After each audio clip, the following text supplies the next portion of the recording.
کہتے ہیں کہ بیوی اگر شوہر پر شک کرے تو زندگی خوبصورت ہو جاتی ہے، جبکہ اگر شوہر بیوی کے اوپر شک کرے تو زندگی میں زہر بھر جاتا ہے، اور پھر وہ گھر جو ہے وہ زیادہ دیر تک نہیں چل پاتے اور ٹوٹ جاتے ہیں۔ آئیے آج ایک ایسے گھرانے کی کہانی پڑھیں جہاں اس کے شوہر کو شک ہوا تو کیا بنا۔ آئیے اینڈ تک ہمارا ساتھ دیجیے۔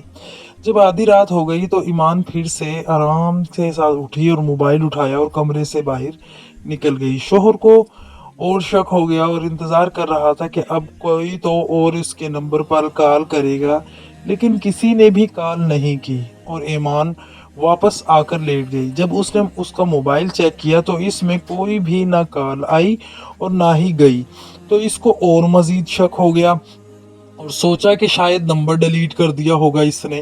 تیسری رات پھر ویسا ہی ہوا۔ ایمان کمرے سے باہر نکلی۔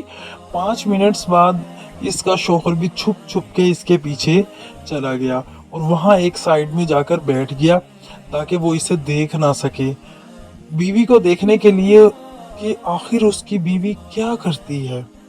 وہ ایک کنارے پر جا کر بیٹھ گیا۔ ایمان اور نوید کا گھرانہ خوشحالی میں بے مثال تھا۔ اللہ پاک نے انہیں دین اور دنیا دونوں سے نوازا تھا۔ ایمان ایک سلجھی ہوئی اچھے کردار کی مالک سگڑ خاتون تھی۔ نوید کاروبار کے ساتھ ساتھ گھر پر بھی بھرپور توجہ دیتا تھا۔ ان کی زندگی جو تھی وہ خوشگوار گزر رہی تھی، لیکن ان کی خوشگوار زندگی میں اچانک ایک موڑ آیا۔ ایک رات کیا ہوا، آئیے پڑھتے ہیں۔ ایک رات ایمان اپنے شوہر کے ساتھ چارپائی پر لیٹی ہوئی تھی کہ آدھی رات اچانک وہ بغیر آواز کی آرام سے موبائل ہاتھ میں پکڑا اور باہر کمرے سے نکل گئی۔ اس کے شوہر کو شک ہو گیا کہ ایمان کیا کرنے باہر نکلی، کہیں یہ غلط روش پر تو نہیں چل پڑی۔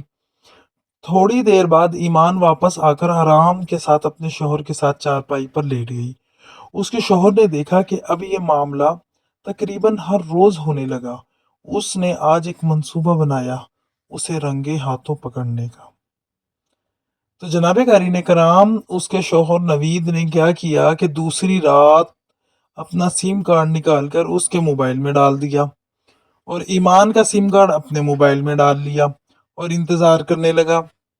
جب آدھی رات ہو گئی تو ایمان پھر سے آرام کے ساتھ اٹھی اور موبائل اٹھایا اور کمرے سے باہر نکل گئی۔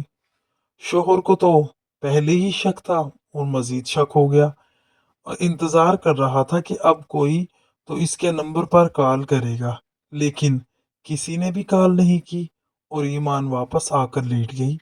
جب اس نے اس کا موبائل چیک کیا تو اس میں کوئی بھی نہ کال آئی اور نہ ہی گئی، تو جناب اس کو تو اور شک میں ہو گیا کہ اور سوچا کہ شاید نمبر ڈیلیٹ کر دیا ہوگا۔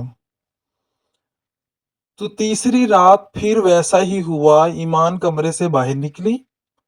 5 منٹس بعد اس کا شوہر بھی چھپ چھپ کے اس کے پیچھے گیا اور وہاں ایک سائڈ میں جا کے بیٹھ گیا دیکھنے کے لیے کہ اس کی بیوی آخر کیا کرتی ہے۔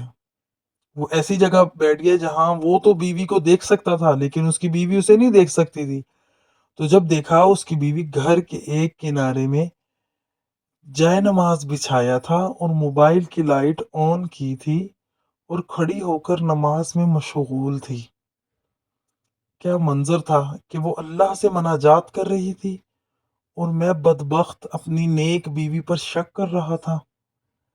جب سلام پھیرا تو دعا مانگنے لگی۔ مجھے اس کی آواز بہت آہستہ آ رہی تھی۔ وہ خدا سے میری زندگی مانگ رہی تھی اور کہہ رہی تھی کہ یا اللہ، اگر میری عمر میرے خاوند کی عمر سے زیادہ ہو تو میری آدھی عمر میرے خاوند کو دے دو اور ان کا سایہ میرے سر پر سلامت رکھنا، آمین۔ میں دل ہی دل میں اپنے آپ کو ملامت کرنے لگا اور خاموشی سے پہلے کی طرح واپس آ گیا۔ میری آنکھوں سے آنسو جاری ہو گئے اور میں بھی ایمان کی سلامتی کی دعائیں مانگنے لگا۔ ہم اکثر اوقات بغیر تصدیق کیے تہمت لگا دیتے ہیں، یہ جانے بغیر کہ اس کا کتنا بڑا گناہ ہے۔